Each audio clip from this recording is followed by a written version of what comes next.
You're an entrepreneur. You're probably starting a business where your business is a product. Now, from a user's point of view, your product is nothing more than their experience of using it. So how do you develop a product that's going to win in the marketplace? And to do that, you need what I call big UX. Basically, you need to take a holistic view of your whole product experience. The user experience design, the visual design, and the content. To put it another way, you need to have a product that is easy to learn, easy to use, it's got to look great, and it's got to have something interesting to say. In the last video, I talked about the core parts of user experience, and you want to bring those into the holistic view.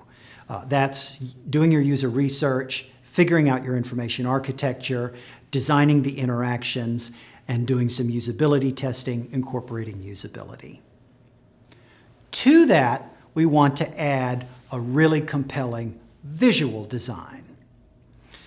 This is important because a impactful, pleasant, stimulating visual design makes people trust your product and feel comfortable with using it. What are the components of visual design that you want to incorporate? You want a system, you want a visual style guide that's going to cover three things. Layout for your screens, as in figure out a certain number of screen types and stick to a regular layout for those. So layout. Next up is the style itself, colors, lines, shapes, space, negative space in your screens. Finally, typography. What are going to be your fonts that you use for headlines, subheadings, callouts, help, that sort of thing. Next, we have content, and that's kind of an ambiguous term, but by content, what I mean is the copy on your site, but also video, information graphics, resources, any resource that's going to help communicate what you want to the user and to help your user understand what you are offering. Content strategy also has to do with figuring out what the update schedule is for content on your site. Maybe you have a blog and you need an editorial calendar. It also has to do with figuring out the different types of copy you'll use.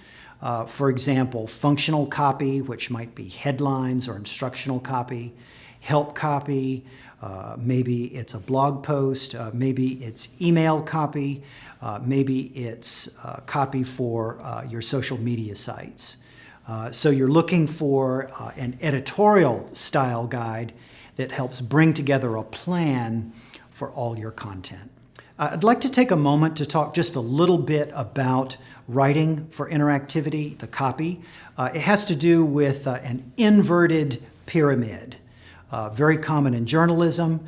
What that means is lead with your big point, your main conclusion, your main claim. Have that be the headline. Then have a small amount of copy, maybe a paragraph that explains what you mean by that, and then if necessary, you can have long form copy with all the details after that. So make your big point right up front, provide some mid-level detail, and if you have supporting details, that can be in long copy that the users can scroll down to read. So to bring it all together, when I talk about big UX, taking a holistic approach to designing your user experience, that means incorporate all the pieces of user experience design, then incorporate with that, coordinate with that, your visual design and your content. Now, in the next video, I'll give you a framework to help you bring all these pieces together. It's talking about a UX process that has a beginning and a middle and an end.